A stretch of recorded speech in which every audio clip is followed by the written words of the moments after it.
કોંગ્રેસ પાર્ટીના લોકલાડીલા ઉમેદવાર જગદીશ ઠાકોરના સમર્થનમાં આજરોજ ગરમીમાં અસહ્ય પારા વચ્ચે બપોરના 2 કલાકે શહેરના પ્રગતિ મેદાન ખાતેથી વિશાળ જનમેદનીની ઉપસ્થિતિ વચ્ચે રોડ શો યોજાયો હતો।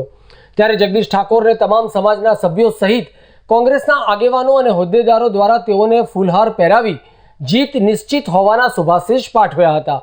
તો આ બાઇક રેલીમાં રોડ શોમાં ખુલ્લી જીપમાં કોંગ્રેસના લોકલાડીલા ઉમેદવાર જગદીશ ઠાકોરની સાથે પાટણ અને સિદ્ધપુરના ધારાસભ્યો પણ જોડાયા હતા।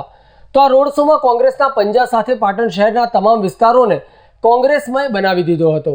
તો આ ભવ્ય બાઇક રેલી પ્રગતિ મેદાન ખાતેથી રેલવે નાળા થઈ રેલવે સ્ટેશન બગવાડા દરવાજાથી શહેરના જાહેર માર્ગો પર કોંગ્રેસના પંજા ઝંડા સાથે પ્રચારના અંતિમ દિવસે ભવ્ય બાઇક રેલી નીકળતા સમગ્ર શહેર કોંગ્રેસના રંગે રંગાઈ જવા પામ્યું હતું।